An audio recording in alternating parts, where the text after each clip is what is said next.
Welcome to another episode of Women in Travel by a Tourpreneur. I am Kelly Lewis of Damesley, and I am so excited to chat with our next guest, Stephanie Flor of Around the World Beauty. Hey, it's Mitch Bach from Tourpreneur here with a quick note before our episode begins. This week's Tourpreneur podcast is sponsored by TripAdmit. TripAdmit has come up with a fantastic new product called Tap to Tip.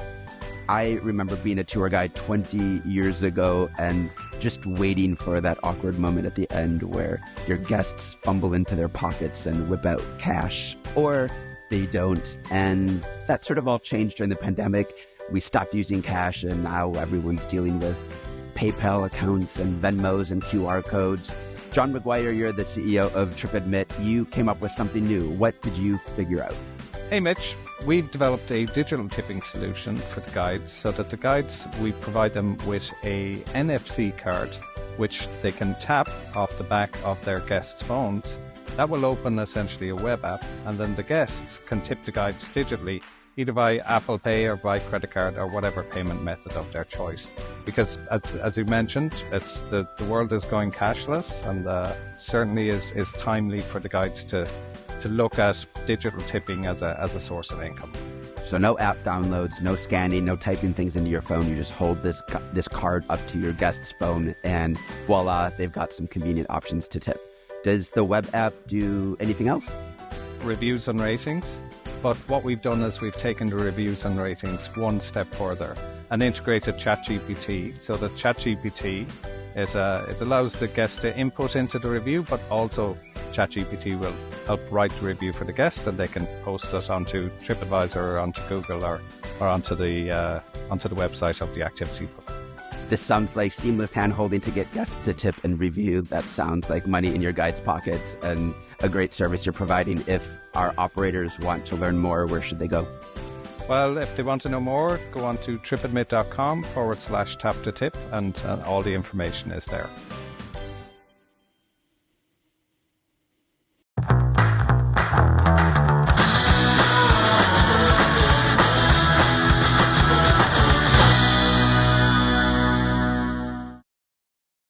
Hi, Stephanie. Thanks so much for joining us today. Thank you for having me. I'm so excited to chat with you. I can't wait to learn more about your backstory.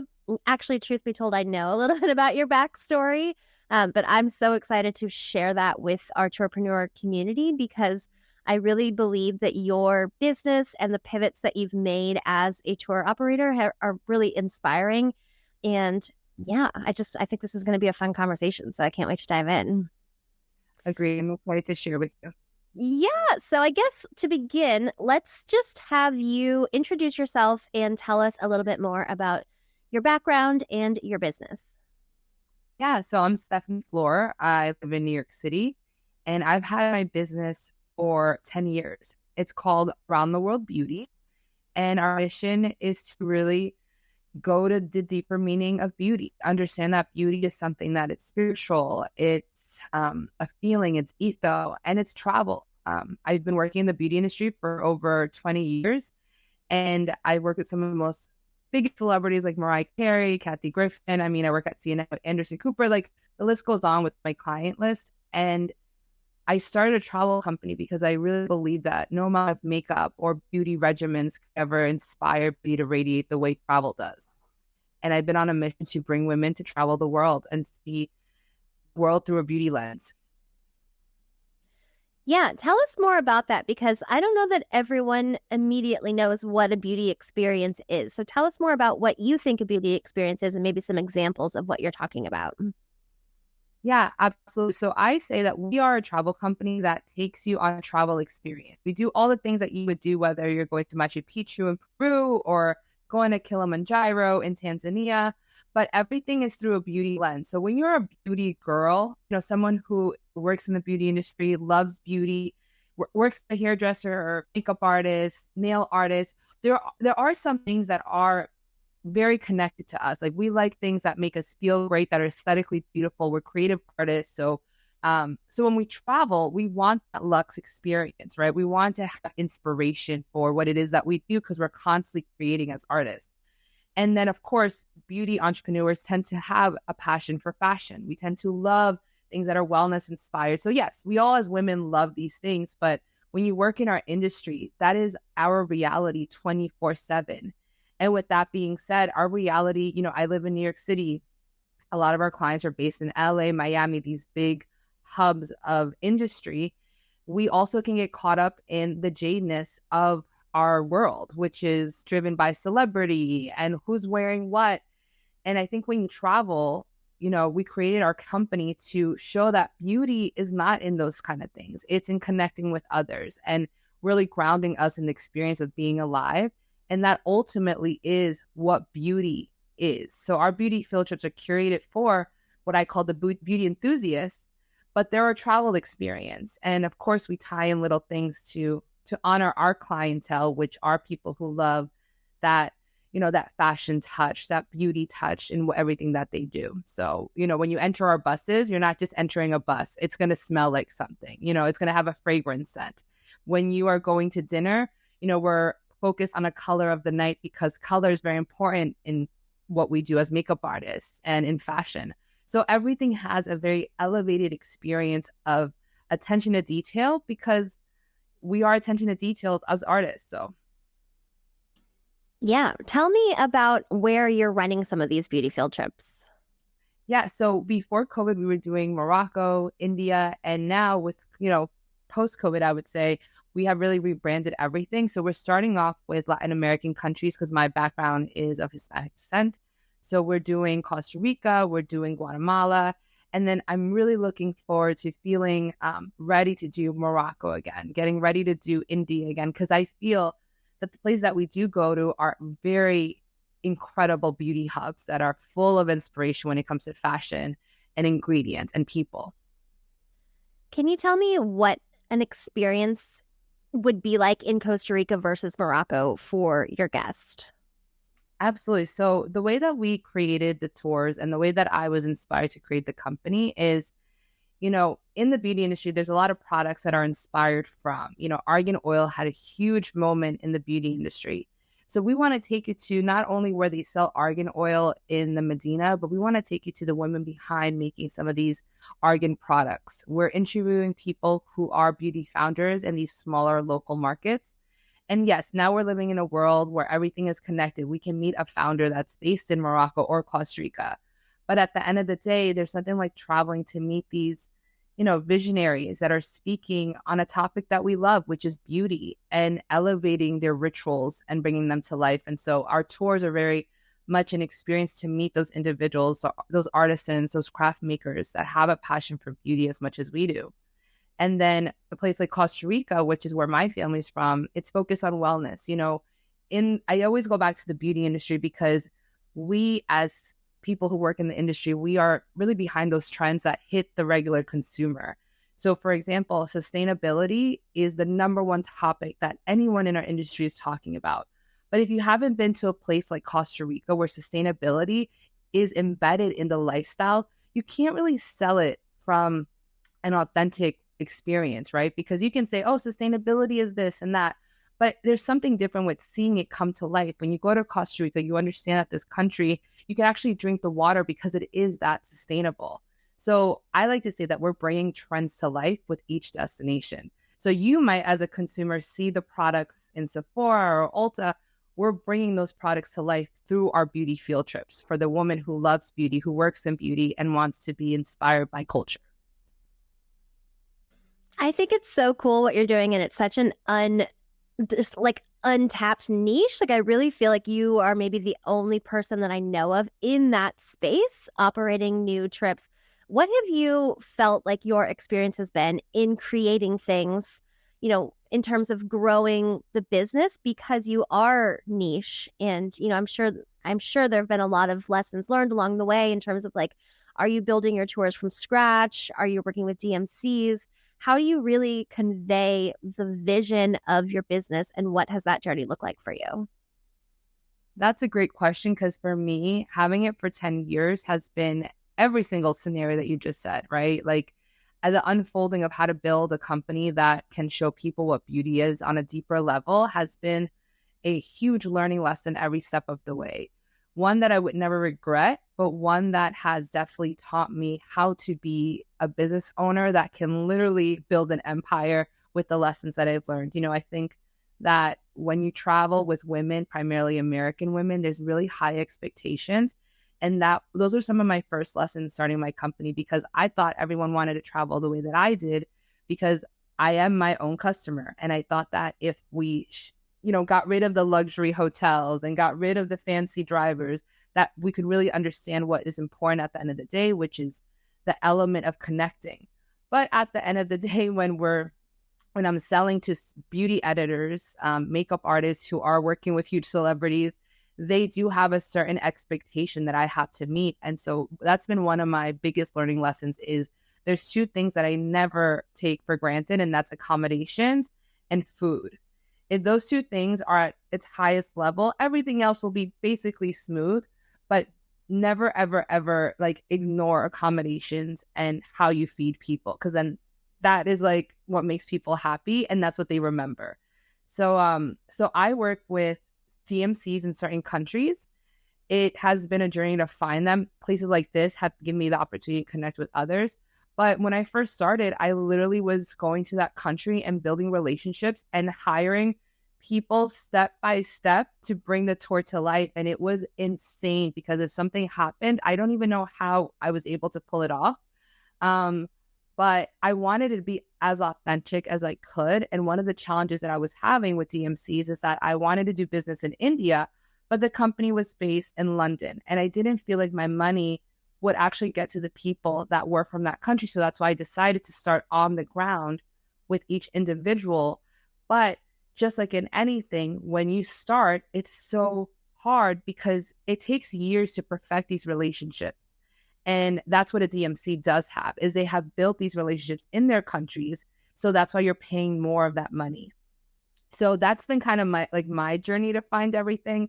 And right now we do our tours kind of both ways still, where we are working with a DMC, but we also have curated in our experience meeting those local artisans that we have our relationships with.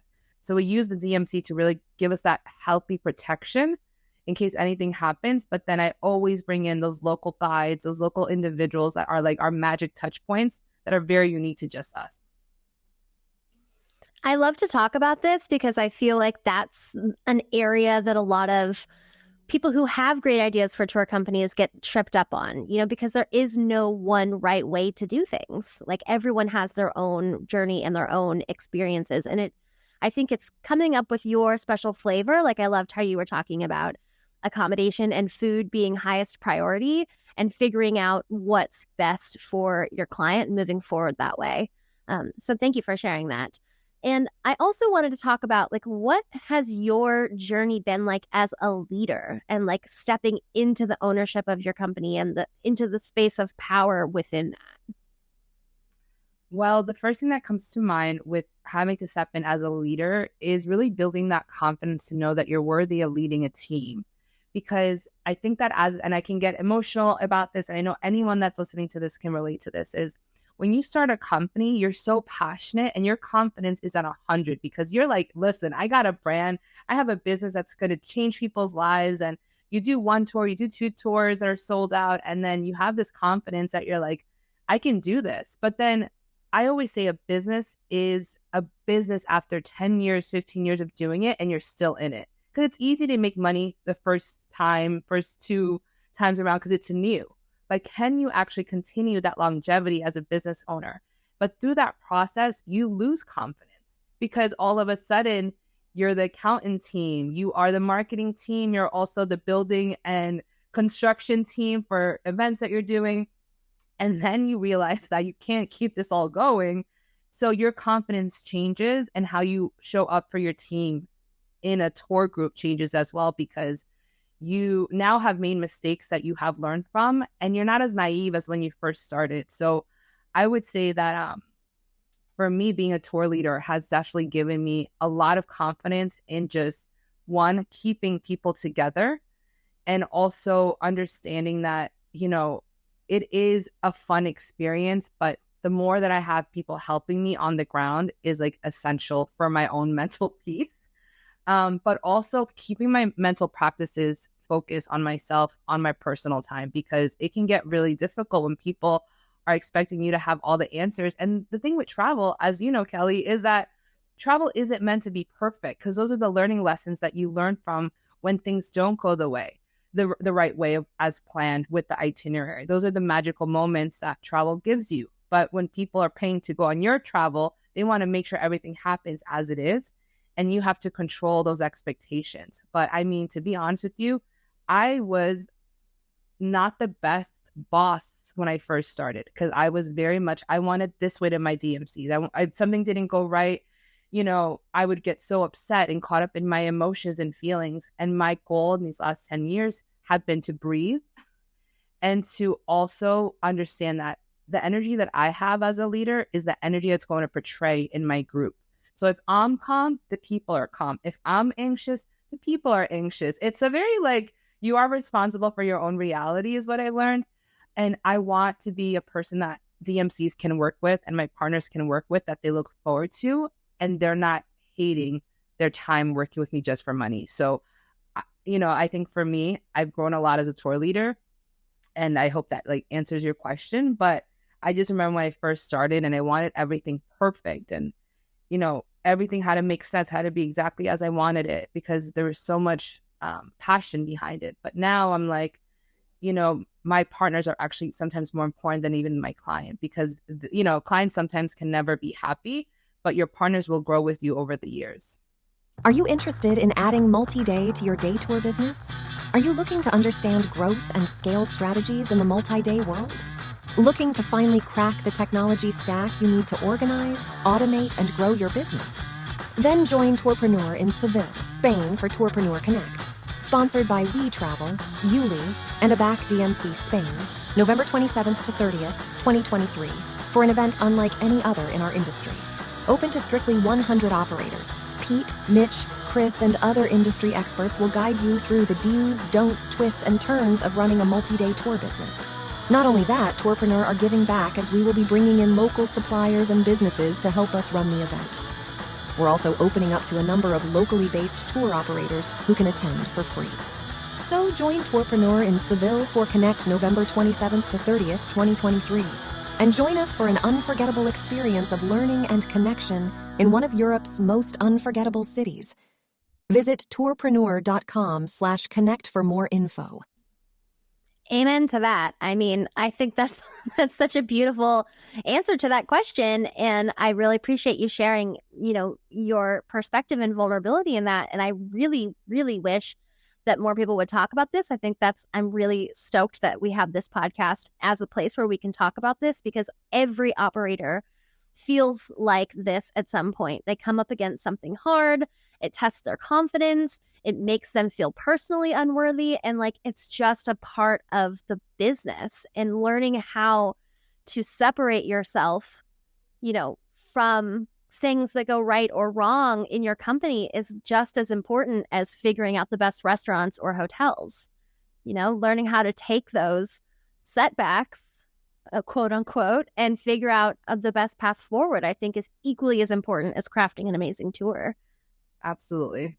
And I loved how you were saying, if I'm anxious, they're anxious, because I think that's so true. Our energy transfers, in our trips. And also, we can't do everything. We can't be accountants and marketing directives and tour leaders. And, you have to kind of figure out what your zone of genius is. Absolutely. And I think that, I think when you're starting out, and even till this day, no matter how many, I know you've done so many tours, but I feel that as I'm still trying to build, I'm trying to pull myself up sometimes. It's one of those things where, okay, spend the money in the beginning. You'll figure out how to, how to save money later on, because, I have my own conversations about how much people are willing to spend to come on our tour and how much things should be when you travel. But at the end of the day, if you're trying to build relationships, you do kind of have to spend the money at first, and then you can figure out, where can I save here in order to mark up here? I can't my first 2 or 3 tours, I just broke even. It wasn't until my 4th tour that I really was oh my God, I'm making money out of this.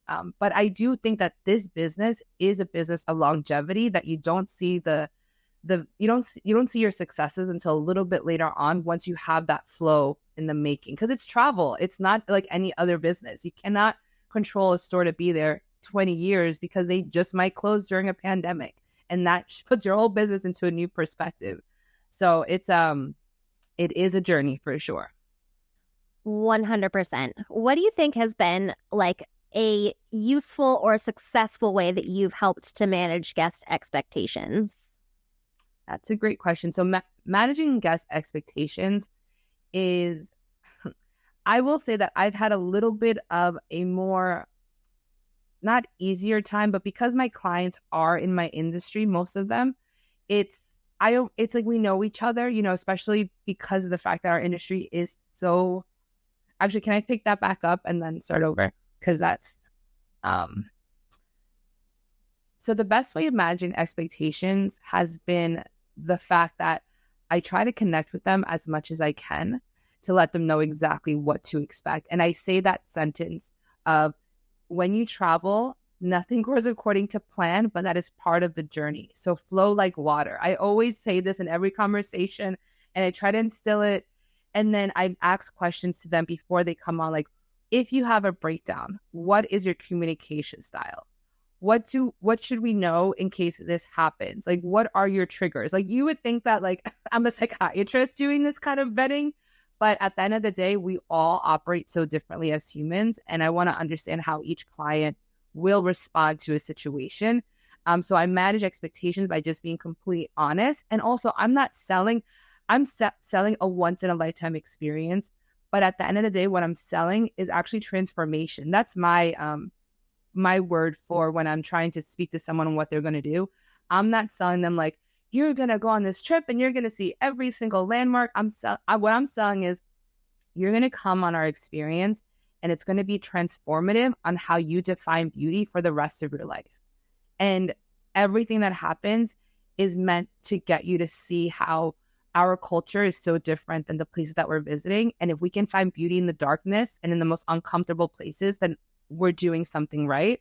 And that's part of the experience. So I feel like at least that gives me like a breather to feel like, okay, they know that this is meant to be transformational. Like, I want them to go back into their industry and realize that, like, their beauty perspective is completely shifted due to their, traveling with us and seeing the world through our lens in a way. And, another thing that I think that you do really well is you go on video often. Like, you'll go live often. Have you found success in sales and marketing just by doing video? Yeah. So okay. Let me think. So when it comes to selling, you might not know it, but I know it because I follow you. I know. Like, when you go live, you can transfer your passion, and transferring your passion is selling, right? That's how we get people excited about our trips. So I'm wondering, like, if going live or doing video has been like an important piece of your pie. Absolutely. And I will say that when I look at the people who have traveled with us, most of them have come from a speaking engagement or literally a connection through someone that we know in our industry. Because I do feel that when I do go live or when I'm speaking, it's like, I always like, it put me on a stage for me to talk about my business. I will sell it because I literally love my business. Like, I believe in it. I love it. If you work in the beauty industry, you will understand what it is that I'm talking about, because you understand what the dynamics of our industry is, and you will understand the concept of what I'm trying to sell. But, Instagram posting, like, it's so overwhelming. But I do think that getting out there and sharing what it is that you're doing via lives or videos, I think is essential, because it's your passion. I'm not selling something I don't love. So I do think it comes through. And I do feel that people, once they see you, they do feel comfortable a little bit more to know that it's legit and that they want to be part of something. I think everyone's looking to be part of something bigger. And I think that when they see that there is someone that's real behind something, they feel a lot more comfortable. And they also know that it's an investment not only to their life experience, but to their community and where they want to go. So I feel like even a lot of my clients are people that want to do exactly what I'm doing. And I'm cool with that, because if anything, they become partners in so many different ways, because what we do is not easy. And I always say, yeah, go for it, try it out. And then they quickly realize that this is a very, very hard industry to be part of, and going live is part of it. And going out there and getting on stage, it is part of it because your business depends on it. So well said. I think we should always collab and not compete. I feel exactly the same way. I have people come on Damesley tours and they're like, I want to be a tour operator. And I was like, you do that. Yeah, go for that. Do it. Come on in. It's really fun because everyone is going to do something different, right? We all have our own like unique recipe, our own unique flavor, our own energy. So yeah, I totally agree. What do you think is the future for Around the World Beauty? Like what would you like to accomplish in the next 2 to 3 years? Yeah, the future for us is 2 places. It's definitely, we launched a product line during COVID because we weren't able to travel. So we wanted to create a brand that was inspired by the destinations that we go to and bring to life the beauty rituals of each place. So I was just telling someone that like this brand to me is incredible because it literally is sharing the world's beauty cultures and bringing them to life. I think that if there is a young girl out there that is interested to learn about Moroccan beauty or Latin beauty or Indian beauty, they can purchase one of our boxes and really be immersed in the context of the wisdom of that culture through beauty. And I love them, and they're colorful. They represent each place. And I just want to say that the reason that we go to the places that we go to is because each one of those cultures, destinations are still practicing beauty at the source. So there's still indigenous cultures there. There's still ingredients that you can still find and, experience by touching and smelling. I chose each destination because of what I believe is the vortex of beauty. And they encompass all things from a beauty perspective that is, sharing a culture and experience that is like as authentic as it gets. So our locations, we don't just choose locations based on hotspots. We choose them based on how deep we can go in that beauty conversation. So I do see our beauty boxes being that next step. And then we are working on a book right now. We have an amazing agent that's pushing out like our stories out there. More than ever in our industry, women are now stepping up to share their culture and their rituals. And I'm just so excited to be part of that because I've been I've been sharing this for a long time. So to see it take full center stage, I'm like, I love this. I love seeing women win. I love seeing women of diverse backgrounds be at the forefront of their companies. And I want to share my experience too of being able to travel and learn about these cultures and their history through my passion of beauty. So that's our next destination when it comes to what's next for us is getting this book out there. And if I can get it made into a TV show, I'm crossing fingers because then we can reach more people to show that the beauty industry and beauty is so much more than just products and, looking good in whatever cookie cutter idea we see on Instagram. It's not that. It's so much more deeper. It's beyond skin deep. It's an experience. And we're all part of that universal conversation. So I see that as being the next thing. I absolutely love your vision because it's so unique. Like, you're not like, oh, I'm going to grow a big tour. You're like, no, I'm going to have a book. I'm going to have a show. And it really reminds me, and I hope it reminds everyone listening to this, that like nothing is off limits. And growing a company can just be one phase of the things that you do in this world, especially in the travel industry. And I want to add, like, I didn't start off as a travel company at all. Like, I was like, my plan was I'm going to be the #1 makeup artist in the world. And I went to school for marketing and PR. So for me, I was like, okay, well, I need a niche. I started becoming the marketer, right? And then I said, okay, well, I'll start traveling the world and writing about beauty rituals and traditions. And I started doing that. And I started becoming a freelance travel beauty writer for bridal magazines, sharing their rituals. And then the journey has just unfolded in such a way because as I traveled, it was like, wait a minute, like I'm becoming someone completely different on this experience. How dare I want to take rituals from different countries and become like the #1 makeup artist? I was like, I actually have to bring people to these countries so they can learn it for themselves.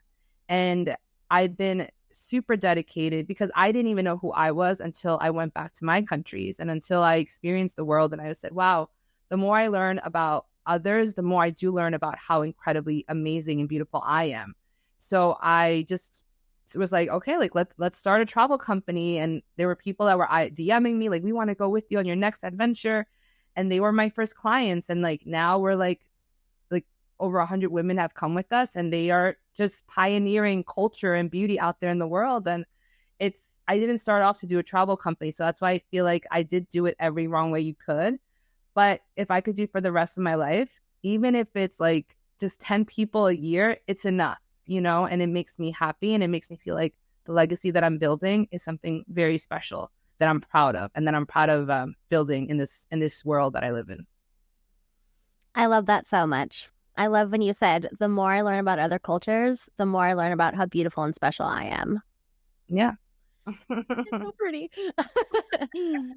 Well, Stephanie, for all those who are listening, how can we find out more about you and what you're doing?